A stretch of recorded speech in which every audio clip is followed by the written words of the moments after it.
Hello? Hello?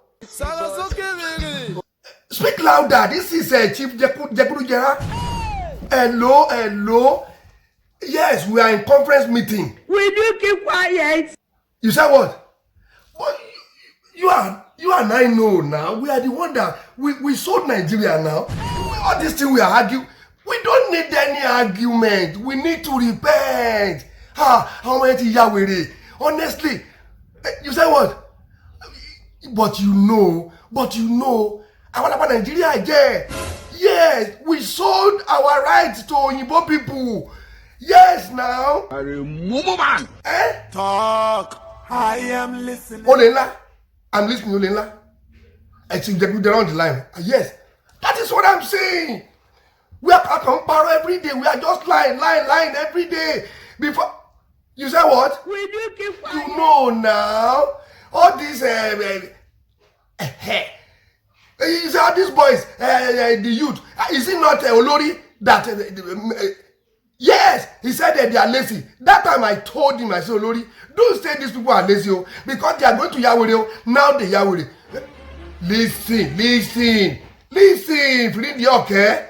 Philip, okay? I know more than you. Mo ti wà ní politics before you guys. Èmi ni mo invite yín.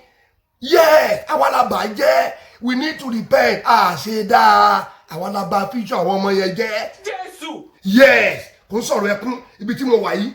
Hòtẹ́ẹ̀lì tí mo wà, èmi àtàwọn ìdúnàjọ wà ńbẹ̀. Kò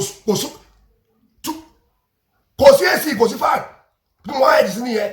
Mi ò rówó kankan náà. Wọ́n ti sun hòtẹ́ẹ̀lì mi àwọn yẹn. Wọ́n yà wèrè. Yes. So let's face the reality. There is no place to hide. Iná ti dúró ní kókó.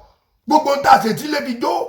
Ṣebí wọ́n don't say that. O mọ̀ pé olórí ti kú ní 2017. Jésù. Má jẹ́ àtọ́ra wa. He's dead. Ṣé bá a lọ sí Saudi Arabia ni? Ṣé bó ló ń gbọ́ níbi? O ló ń gbọ́ tí chief òsì òkàn mi olóńsọ yẹn.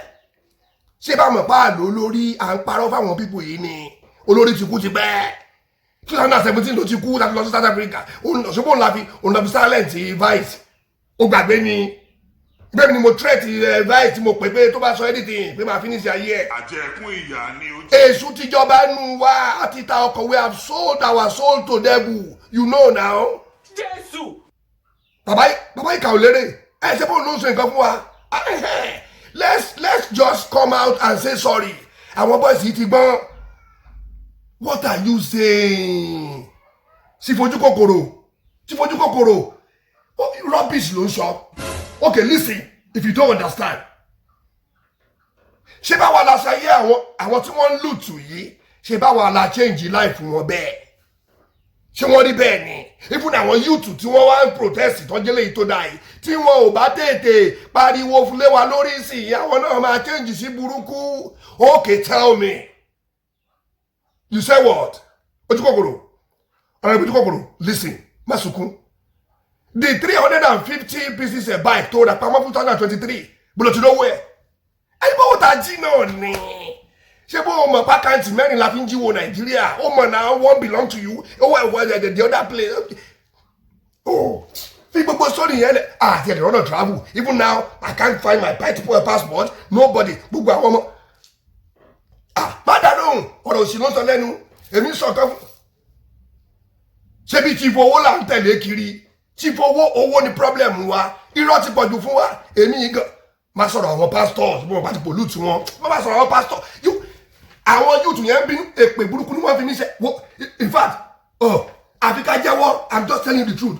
Tá a bá lè jẹ́wọ́, ká dẹ̀ bẹ̀rẹ̀ restructuring ìtọ́sọ yẹn. We can start it. Kí ló wà ń bẹ̀? Iná, omi, ọ̀nà, hospital, everything a lè ṣe now. Ṣé bá ń kó ìfáwọn girlfriend ní? Remember.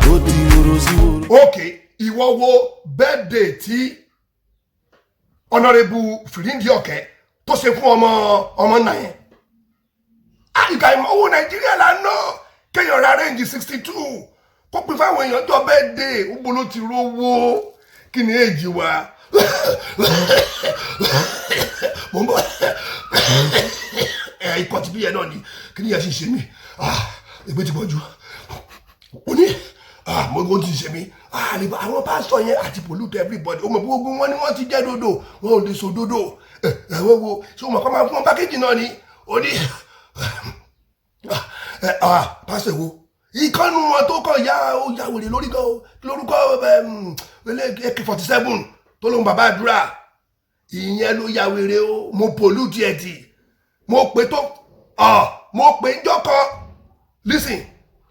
listen ọ̀dọ̀ ìbòjú kòkòrò listen mo pè ṣègbè AK-47 tó máa ń pariwo tàtàtà tó máa ń wọ́n sọ yẹn kò gba bribe ó ya wèrè ju màálù lọ́wọ́ lòun òṣìṣẹ́ ọlọ́run torí èèyàn ó tó wà fẹ́ kú kó ń kú ọjọ́ tí mo pè láti jọ́ta fẹ́ sọ̀rọ̀ dìbò yẹn tí mo ní kó wá confuse àwọn ìlú yẹn ó lérò lẹ́yìn gan ọmọ AK-47 náà máa ń kọ tí ò kì í listen tó lé burúkú yẹn àti ẹ̀mọ́ ẹ̀dá tó jẹ́ mo pè láàárọ̀ kùtùkùtù báyìí ọgbọ́n tó sọ ó ní chief jẹkújẹlá mo ní sà ó ní kí n máa gbọ́hùn àdúrà mo rò kó fẹ́ ṣe tó lóhùn sí báìbù lọ́wọ́ ó ní tí mo bá fẹ́ tójú oorun dójú ikú mo ní ó ní tí mo bá fẹ́ kí ibùsùn kó dìbòjì ní àmì mo ní ó ní tí mo bá fẹ́ kí n fa ìsùn kí n má lálàsẹ̀ mo kọ́ tiẹ̀ dànù ní ìbọ́jọ́ yẹn ni mo lọ sọ́dọ̀ bàbá ìkágbèmí tí mo lọ wẹ ọṣẹ máa ń wẹ ọṣẹ tó máa ń wẹ yẹn ọṣẹ àfòràn yẹn pẹ̀lú ẹ̀ náà 50 days ni mo fi lára burúkú fáànù jábọ̀ mi lẹ́nu tó gé mi nímú mo tajú báyìí ẹ̀jẹ̀ náà kò ń ṣe lójú ayé ojú àlá ni mo ń sọ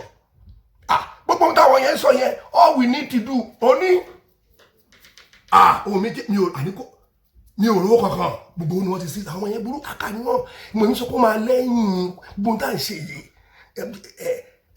remember ṣé o rántí pé ọmọ chief olórí burúkú tó kọ mẹ́ta yẹn ṣé bóun ló ta gbogbo Nàìjíríà fáwọn China ìbàjọ́ gbowó ẹ̀ ní àjọ pín ní 9/11 gbàgbé ni níbi tá gbẹrù kọ́pítà lọ nínú gbọ́kàn báyìí tá a láǹṣe ó ti yẹ kìíní yẹn bọ́bọ́ omi máa gbómi yẹn máa fi láìmù sí máa fi yọ sí mo ní kó fi láìmù sí mo bọ̀ ó yẹ mi mú wa yes ṣé kákọ̀tì mi ti yẹ ṣe ni mo ti wà upset hello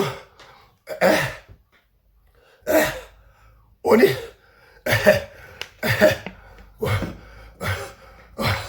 ó ní nǹkan tá a lè ṣe lèmi ti sọ yẹn listen gbọ́ kí ni èjì wa àwọn ọmọ yìí ń gbádùn èmi tí mi ò tí ì jọmọ sí sọ́ọ̀tì tí mo ti lókè ilẹ̀ bí mo yẹ wà mi ò lè mí dáadáa kí ni mò ń jẹ àwọn aṣẹ́wó ló ń gbowó mi ẹ jẹ́ àṣọ tọrọ mi ò lè parọ́ fún ẹ ó mọ tó ṣẹlẹ̀ a ní láti bẹ̀ wọ́n ká apologize àwọn youth wọ́n ti gbọ́n àwọn ọmọ yẹn ń ṣe wèrè tún lọ gbọ́ nǹkan tí madam kí ló ṣe òun pẹ̀jẹ̀ ó dáná ẹ jẹ́ kẹ́ hello ó tà jẹ́ yóò wà mo dáná ti fìrí ọ̀dẹ̀ kẹ́ ti kú hello jọba ẹgbẹ́ fún lọ́wọ́ ẹ̀ bá ń gbé fún fojú kòkòrò ayé díẹ̀ hello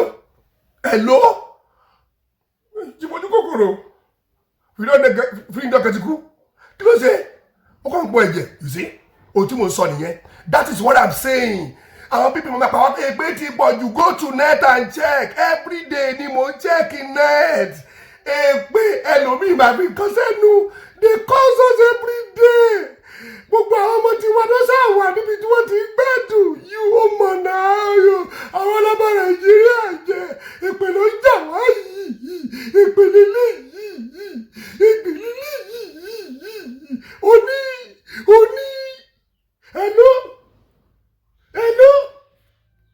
kí ló tún ṣe wọ́n náà bulletproof ò lè ràn wá gbogbo mọ́tò méjì dára kiri a ò lè gbọ́n tọ́ lọ́hùn you say what ẹ ti ká bẹ àwọn yúùtù yìí ẹ yúùtù ẹ jọ àbẹ̀pọ̀ àwọn olórí burúkú gbogbo àwọn tó àṣọ òṣèlú gbogbo àwọn politician yẹn hello tún máa gbọ́ nǹkan tí Mrs. Aṣẹ́wó ọ̀nàrìbù Aṣẹ́wó ó tún lọ sọ̀rọ̀ lórí net ó láwọn yúùtù yẹn ò ṣe dá ó ní wọn lọ ń lùtù ń ta lórí ẹ níṣẹ́ ṣé báwọn ọmọ tiẹ̀ ṣe búwọ́ náà tún lọ jábọ́ ó láwọn escort ló ń gbé káàkiri àwọn tó ló ń lùtù ṣe báwọn làṣàyè wọn bẹ́ẹ̀ àwọn alákọ̀ọ́sẹ̀ ẹ̀ ayé ta ni wọ́n bí nínú àwọn ọmọ tó ń jalè yìí tí wọ́n wá sọ pé lùtù náà máa sorúkọ ẹ̀ àbórí burúkú náà sọ àwọn alákọ̀ọ́sẹ̀ ẹ̀ a ò ṣe dá àgbà burúkú ni wá ó yẹ tó ṣe fún wọn ní Ghana fún wa ní kí wọ́n eradicate everybody kí wọ́n bọ́ǹbù wa dànù oníbàbò tí ń sọ báwo iná lórí kókó náà ó ní irọ́ ti pọ̀ jù yẹn tó lọ parọ́ pọ̀ wọ́n pa clean báwa náà la ṣe gbogbo ẹ̀ ṣe bí pákéjì la ṣe ṣe bẹ́ẹ̀ mọ̀ ó ní òkè ọmọ tó bá ṣẹlẹ̀ kí ni yẹn náà ló sì ṣe mí mi ò mo fẹ́ ẹ̀rí bá mi àwọn èjì ẹ kì í ṣe mi díẹ̀ ó dàbí pé orí mi ń gbọ̀n àwọn yúùtù yìí wọ́n lóògùn ẹgbẹ́ ẹ̀yìn yúùtù mo bẹ̀ yín ni mi sì fẹ́ kú sọ ẹjọ́ náà.